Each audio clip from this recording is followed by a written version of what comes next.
Hi everyone, welcome back to my channel. So இந்த வீடியோவில் பார்த்தீங்க அப்படின்னா 12ஆம் வகுப்பு தமிழ் பொதுத் தேர்வு பப்ளிக் எக்ஸாமுக்கு ரொம்ப கம்மியான டேஸ் தான் இருக்குது. ஸோ பப்ளிக் எக்ஸாமில் தமிழை பொறுத்தளவில் எல்லாருமே ஈஸியாக வந்து 90க்கு 90 எடுக்க முடியும். லாஸ்ட் இயர் என்னுடைய ஸ்டூடெண்ட்ஸ் மார்க்லாம் வந்து நான் வாட்ஸ்அப் குரூப்பில் ஷேர் பண்ணியிருக்கேன். நீங்கள் என்ன பார்க்கலாட்டி டிஸ்கிரிப்ஷனில் வாட்ஸ்அப் குரூப் லிங்க் கொடுத்துருக்கேன், ஜாயின் பண்ணிக்கோங்க. ஏன்னா அதில் அவங்க தமிழ்லையும் சரி மற்ற மேஜர் சப்ஜெக்ட்லேயும் சரி எப்படி ஒரு லாஸ்ட் 1 மந்த் தான் அவங்களுக்கு important questions model question paper கொடுத்து இதெல்லாம் படிங்கன்னு சொன்னேன். பட் அதை படித்து எல்லாருமே வந்து 500-550 மார்க்குக்கு மேல எடுத்திருந்தாங்க. ஸோ நீங்க உங்களுக்கு ஒரு மோட்டிவேஷனுக்காக நான் அந்த மார்க் ஷீட்லாம் ஷேர் பண்ணியிருக்கேன், பாருங்க. அண்ட் இம்பார்ட்டன்ட் கொஸ்டின்ஸோட PDF, மாடல் கொஸ்டின் பேப்பரோட PDF எல்லாமே டிஸ்கிரிப்ஷன்லயும் லிங்க் இருக்கும். நான் வாட்ஸ்அப் குரூப்லயும் ஷேர் பண்ணுவேன். ஸோ மறக்காம வாட்ஸ்அப் குரூப்ல ஜாயின் பண்ணிக்கோங்க, டிஸ்கிரிப்ஷன்ல லிங்க் இருக்கும். ஸோ தமிழ்ல ஈஸியா 90க்கு 90 எடுக்கலாம். ஸோ ஸ்பெல்லிங் மிஸ்டேக் இல்லாம பாத்துக்கோங்க. ஸோ சப்போஸ் ஸ்பெல்லிங் மிஸ்டேக் வந்துச்சு அப்படின்னாலுமே கூட 95 மார்க்குங்கிறது ஈஸியா எடுக்க முடியும் 100க்கு. ஸோ மேபி ஒரு 5 மார்க் வந்து புக் இன்சைடு கொஸ்டின், ஸ்பெல்லிங் மிஸ்டேக்ல வந்து, ஏன்னா இந்த 6 மார்க் கொஸ்டின்லாம் நிறைய இருக்கு. அந்த நீட்டா இல்லை அப்படின்னா 5 மார்க் அப்படிதான் போடுவாங்க. 4 மார்க்குலாம் 3.5 மார்க் அந்த மாதிரி கம்மி பண்ணுவாங்க. அப்படி கம்மி பண்ணாதான் 1 மார்க் அல்லது 2 மார்க் கம்மியாகும். அதர்வைஸ் தமிழ்ல ஈஸியா மார்க் ஸ்கோர் பண்ணலாம். நீங்க தமிழ்ல ஃபுல் மார்க் ஸ்கோர் பண்றதுக்கு நீங்க படிக்க வேண்டிய குருவினா, சிறுவினா, நெடுவினா எல்லாமே நான் அந்த வீடியோல சொல்றேன். ஸோ வீடியோவை ஃபுல்லா பாருங்க. அதுக்கு முன்னாடி நீங்க என்ன நம்ம சேனலை சப்ஸ்கிரைப் பண்ணல அப்படின்னா மஸ்ட் சப்ஸ்கிரைப் பண்ணிட்டு பாருங்க. அப்பதான் நான் போடுற வீடியோஸ் மிஸ் பண்ணாம பார்க்க முடியும். எனக்கு கொஞ்சம் கோல்டு, இருமல். ஸோ அதனால வந்து கொஞ்சம் அட்ஜஸ்ட் பண்ணிக்காங்க, இடையில எதுவும் இருமல் வந்துச்சுன்னா. ஓகே. ஸோ ஃபர்ஸ்ட் குருவினாவை பொறுத்தவரை செய்யுள்ள கவிஞர் சிற்பி எவற்றை வியந்து பாட தமிழின் துணை வேண்டும் என்கிறார். வெரி வெரி இம்பார்ட்டன்டான ஒரு கொஸ்டின். இவற்றை வாயிலுக்கே சென்று இன்முகத்துடன்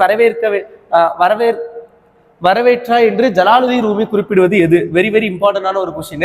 ஸோ அடுத்தது பார்த்தீங்க அப்படின்னா எதிர்பாராத நிகழ்வுகளை ஜலாலுதீன் ரூமி எவ்வாறு உருவகப்படுத்துகிறார்? ரொம்ப ரொம்ப முக்கியமான ஒரு கொஸ்டின். வசனம் கவிதை வேறுபடுத்துறங்க எக்ஸாம்பிளா அடிக்கடி திரும்ப திரும்ப கேட்கக்கூடிய ஒரு கொஸ்டின் இதெல்லாம். ஸோ அதை நல்லா பார்த்துக்கோங்க. தருமமிகு சென்னையில் தலமோங்கும் கந்தவனே தொடருக்கு பதிவுரை எழுதுக. சம்டைம்ஸ் கேட்குறாங்க. இந்த வருஷம் கொஞ்சம் கொஸ்டின் டஃபா இருந்துச்சுன்னா இதோட கேட்க வாய்ப்பு இருக்கு. கலிவிழா ஒளிவிழா ஒரு மிக மிக முக்கியமான, எப்படி வசன கவிதை வேறுபாடும் அதே மாதிரி இந்த கலிவிழா ஒளிவிழா ஸோ ரிப்பீட்டடா அதிகமா எக்ஸாம்ல கேட்டுக்கிட்டே இருக்க ஒரு கொஸ்டின். ஸோ அதனால இதை வந்து மஸ்ட் நல்லா படிச்சுக்கோங்க. இதுல எல்லாமே நான் எழுதியிருக்கேன், டாப் மோஸ்ட் இம்பார்ட்டன்ட். ஸோ அதனால இதை கொஞ்சம் நல்லா பாருங்க.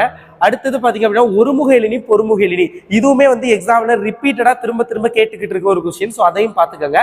நஞ்சுண்பவர் என வள்ளுவர் யாரை இடுந்துரைக்கிறார்? Very very important. வறுமையும் சிறுமையும் தருவது எது? ரொம்ப ரொம்ப முக்கியமான ஒரு கொஸ்டின். யாழின் வகைகள் பார்த்துக்கோங்க. அறிவுடை வேந்தனின் நெறி குறித்து பிசிராந்தையார் கூறுவினை யாவை? இந்த 11 குருவினா தான் செய்யுள்ள நீங்க படிக்க போறது. இந்த 11 குருவினாவை நல்லா படிச்சுக்கோங்க. இது போக பாத்தீங்க அப்படின்னா திருக்குறள், மனப்பாட திருக்குறள், மனப்பாட பகுதி பாடல் எல்லாமே பார்த்துக்கோங்க. மனப்பாட பகுதி பாடலை பொறுத்த வரைக்கும் நான் இம்பார்ட்டன்ஸ் சொல்ல மாட்டேன், ஏன்னா எது வேணாலும் கேட்கலாம். அதே மாதிரி வேற யாரும் இம்பார்ட்டன்ஸ் சொன்னாலும் இப்ப நீங்க மனப்பாட பகுதி பாடலை பொறுத்த ரிஸ்க் எடுக்க வேண்டாம். சப்போஸ் அவங்க சொல்லாத ஒன்று வந்துருச்சுன்னா அது பிரச்சனை தான். ஏன்னா நீங்க அவங்ககிட்ட போய் கேட்கவும் முடியாது. நீங்க யூடியூப்ல பார்த்துக்கிட்டு இருக்கீங்க, ஸோ டேரக்டா போய் கேட்க முடியாது. ஓகேங்களா? ஸோ அதனால ரிஸ்க் வந்து இந்த மாதிரி எப்படி சொல்றது, கம்பல்சரி இதுதான். இது இப்ப 2 கொஸ்டின் இருக்குது, 2ல ஏதோ ஒன்று வரப்போகுது அப்படிங்கிறப்ப நான் இதுதான் வரும் அப்படின்னு நான் சொல்றேன்னு வச்சுக்கோங்க. நீங்க இது ஒண்ணுதான் படிப்பீங்க. அப்போ அந்த இடத்துல அது வந்துச்சுன்னா உங்களால எதுவுமே பண்ண முடியாது. ஸோ அதனால இப்போ இதெல்லாம் பாத்தீங்க அப்படின்னா ஆப்ஷன்ஸ் 11 கொஸ்டின் கொடுத்துருக்கேன். இதுல இருந்து கம்பல்சரி நீங்க கேட்கக்கூடிய கொஸ்டின்ஸ் வந்துடும். பட் மெமரி போயம் அப்படி கிடையாது, ஒண்ணுதான் கேட்பாங்க, அந்த ஒண்ணு நீங்க அட்டென்ட் பண்ணி ஆகணும். அப்படிங்கிறப்ப அதுல நீங்க ரிஸ்க் எடுக்காதீங்க. ஓகே. சோ தென் பாத்தீங்க அப்படின்னா குருவினா, உரைநடையில உள்ள குருவினா பாருங்க. நடை அழகியல் பற்றி தொல்காப்பியம் கூறும் கருத்தை குறிப்பிடுக. ரொம்ப ரொம்ப முக்கியமான ஒரு கொஸ்டின். ஸோ இதை வந்து கொஞ்சம் நல்லா படிச்சுக்கோங்க. அக்காலத்து கல்வி முறையில் மனன பயிற்சிக்கு உதவிய நூல்கள் யாவை? மிக மிக முக்கியமான ஒரு கொஸ்டின். ரொம்ப ரொம்ப இந்த நடை அழகியலும் சரி, இந்த மனன பயிற்சிக்கு உதவிய நூல்களும் சரி, இது எல்லாமே எக்ஸாம்ல திரும்ப திரும்ப கேட்கக்கூடிய ஒரு கொஸ்டின். ஸோ அதை நல்லா பார்த்துக்கோங்க. புக்கில் தன்மனை சிறுகுறிப்பு வரைக. ஸோ இதுவுமே ரொம்ப ரொம்ப முக்கியமான ஒரு கொஸ்டின்ஸ் தான். ஸோ அதனால இந்த புக்கில் தன்மனையும் பார்த்துக்கோங்க. ஸோ அடுத்தது பார்த்தீங்கன்னா முறை வாய்ப்பு என்றால் என்ன, அது பார்த்துக்கோங்க. எழுத்தாரின் வகைகள் எத்தனை, அவை யாவை, அதையும் பாருங்க. அடுத்தது பருவத்தை பயிர் செய் மேலாண்மையோடு பொருத்தி எழுதுக. மிக மிக முக்கியமான ஒரு வினா, பார்த்துக்கோங்க. மயிலையார் ஓர் ஆராய்ச்சி பேரறிஞர் என்னும் கூற்றினை சான்றுகளுடன் கட்டுரையாக்குக. ரொம்ப ரொம்ப முக்கியம். மொத்தமே 7 குருவினா தான் உரைநடையில சொல்லியிருக்கேன், அதை நல்லா படிச்சுக்கோங்க. அடுத்தது சிறுவினா, செய்யுள்ள உள்ள சிறுவினா. ஏங்கொழி நீர் ஞாலத்து இருளகற்றும் இடம் சுட்டி பொருள் விளக்கம் தருக. உங்களுக்கு செய்யுள் சிறுவினாவை பொறுத்தளவுல கம்பல்சரி ஒரு கொஸ்டின் வந்து இடம் சுட்டி பொருள் விளக்கம் தருக அந்த டைப்ல வந்துடும். ஸோ மொத்தமே உங்க புக்ல 3ஓ 4ஓ தான் அந்த மாதிரி டைப் இருக்குது. அதை நல்லா படிச்சுக்கோங்க. கம்பல்சரி ஒரு கொஸ்டின் அந்த டைப்ல இருந்து கேட்பாங்க. வருபவர் எவராயினும் நன்றி செலுத்து, இடம் சுட்டி பொருள் விளக்கம் தருக. ஸோ அடுத்தது வாடை காலத்தில் கோவலர்கள் எவ்வாறு பாதுகாப்பை தேடினர், வெரி வெரி இம்பார்ட்டன்ட். சடாயுவை தந்தையாக ஏற்று ராமன் ஆற்றிய கடமைகள் யாவை, மனத்திற்பம் அவசியமான பண்பு என்பதை குரல் வழி நின்று விளக்குக, வெரி வெரி இம்பார்ட்டன்ட். மணலில் எழுதியது முதல் தற்காலம் வரை எழுது முறையில் ஏற்பட்டுள்ள மாறுதல்களை தொகுத்துரைக்க. ஸோ அடுத்தது பங்குனி உத்திர திருவிழா நடைபெற்ற முறையை திருஞான சம்பந்தர் எவ்வாறு பதிவு செய்கிறார், ரொம்ப ரொம்ப முக்கியம். நாட்டிய அரங்கின் அமைப்பை இளங்கோவடிகள் காட்சிப்படுத்தும் பாங்கு குறித்து உங்கள் கருத்தை கூறுக. எங்கிருந்தோ வருகிறது வண்ணத்து பூச்சி, பறவைகளும் நாளை வரக்கூடும். ஸோ இதுல இடம் சுட்டி பொருள் விளக்கம் தருக. நான் சொன்னேன் இடம் சுட்டி பொருள் விளக்கம் தருக எல்லாமே இம்பார்ட்டன்ட். ஸோ அதான் இந்த 3 தான் நல்லா பார்த்துக்கோங்க. அப்புறம் இந்த 4 சொன்னேன் 3 4 ஈசன் மகன் நின்றால் ஓர் ஏழை என இடம் சுற்றி பொருள் விளக்கம் தருக. இதுல இதுவும் இது ரெண்டுமே ரொம்ப ரேர் கேட்கறது. பட் அது 2ல இருந்து அதிகமா கேட்பாங்க. பட் நீங்க 4ஐயும் படிச்சீங்கன்னா ஒரு சிறுவினா கம்பல்சரி. ஓகே. யானை புக்க புலம்போல தானும் உண்ணான் உலகமும் கெடுமே, உவமையும் பொருளையும் பொருத்தி எழுதுக, வெரி வெரி இம்பார்ட்டன்ட். சங்ககால வரலாற்றை அறிந்து கொள்ள புகழூர் கல்வெட்டு எவ்வாறு துணை புரிகிறது, so very very important. Okay, மொத்தம் 12 சிறுவினா சொல்லியிருக்கேன், ரொம்ப ரொம்ப முக்கியம் பார்த்துக்கோங்க. உரைநடை சிறுவினா. சங்க பாடல்களில் ஒலிக்கோலம் குறிப்பிடத்தக்க ஒரு பண்பாகும், விளக்குக. பேரிடர் மேலாண்மை ஆணையம் விளக்கம் தருக, ரொம்ப ரொம்ப இம்பார்ட்டன்ட். அது ரெண்டுமே பண்டைய விரிந்த குடும்பத்தின் தொடர்ச்சியை இன்றைய கூட்டு குடும்பம் என்பதற்கான சான்று, வெரி வெரி இம்பார்ட்டன்ட். நீங்கள் ஆசிரியரானார் மாணாக்கர்களை எவ்வாறு அன்பினால் நெறிப்படுத்துவீர்கள், வெரி வெரி இம்பார்ட்டன்ட். நீங்களே ஓனாவே எழுதலாம். அடுத்தது வேளாண் மேலாண்மை குறித்து நீதிர் பரிந்துரைப்பவற்றை எழுதுக.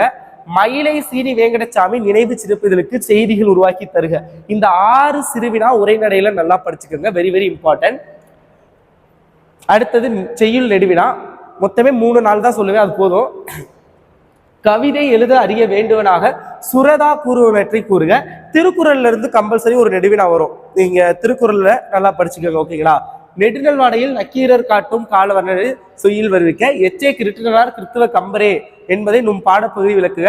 சென்னையில் உள்ள மயிலாப்பூர் கந்தக்கோட்டை செய்திகள். இந்த கொஸ்டின் இந்த 4 படிங்க. இல்லை அப்படின்னா திருக்குறள்ல உள்ள மொத்தமே 3 தான் நினைக்கிறேன், மொத்தம் 2 திருக்குறள்லேயே சேர்த்து 3 நெடுவினா நினைக்கிறேன். அதை நல்லா படிச்சுக்கோங்க. திருக்குறள் ஒரு வாழ்வியல் இயக்கம், அடுத்தது அறிவுடைமை, ஸோ அடுத்து இன்னொன்று இருக்கும். ஸோ இந்த 3 ஓகேங்களா. திருக்குறள் ஒன்று நல்லா படிச்சுக்கோங்க, இல்லாட்டி இந்த 4 நல்லா படிச்சுக்கோங்க. செய்யுளுக்கு உரைநடையில குடும்பம் என்னும் சிறிய அமைப்பிலிருந்தே மனித சமூகம் என்னும் பரந்த அமைப்பு கட்டமைப்பு விடுகிறது, எவ்வாறு விளக்குக. பண்டைய கால கல்வி முறையில் ஆசிரியர்கள் மாணவர்களுக்கு இடையே நிகழ்ந்த கற்றல் கற்பித்தல் முறைகளை தொகுத்தெழுதுக.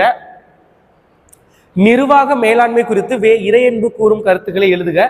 நெடுவினால எழுதிய ஒரு 3-4 பக்கம், ஏன்னா பப்ளிக் எக்ஸாம் ஆன்சர் ஷீட் ஒரு A4 சைட்ல தான் இருக்கும். ஸோ அதுல எல்லாம் ஒரு 4-5 பக்கத்தை தாண்டி போவோம். ஸோ அந்த மாதிரி நல்லா நீட்டா கொஞ்சம் குறிப்பு சட்டம்லாம் போட்டு நல்லா எழுதுங்க. ஓகே. மயிலையார் ஒரு ஆராய்ச்சி பேரறிஞர் என்னும் கூற்றினை சான்றுகளுடன் கட்டுரையாக்குக. இதெல்லாம் நல்லா பார்த்துக்கோங்க. துணைப்பாட கதை விரிவானம். அதுல துணைப்பாடத்துல பாரதி கடிதம், உரிமை தாகம், நடிகர் திலகம், இது 3 நல்லா பார்த்துக்கோங்க. ஸோ இதெல்லாம் தான் உங்களுக்கு தமிழ்ல நீங்க படிச்சிருக்க வேண்டிய மிக மிக முக்கியமான குறுவினாக்கள், சிறுவினாக்கள், நெடுவினாக்கள், இலக்கண வினாக்கள் மற்றும் அணிகள் அடுத்த வீடியோ பதிவில் அப்லோட் பண்றேன். ஸோ மறக்காம வீடியோக்கு லைக் பண்ணிட்டு சேனலை சப்ஸ்கிரைப் பண்ணாம பார்த்துக்கிட்டு இருக்கோம்னா சப்ஸ்கிரைப் பண்ணிக்கோங்க. இந்த PDF நான் வாட்ஸ்அப் குரூப்லேயே ஷேர் பண்றேன் அண்ட் ஆல்சோ டிஸ்கிரிப்ஷன்ல லிங்க்கும் கொடுக்குறேன், டவுன்லோட் பண்ணிக்கோங்க. All the best. நல்லா ப்ரிப்பேர் பண்ணுங்க எக்ஸாமுக்கு. All the best students.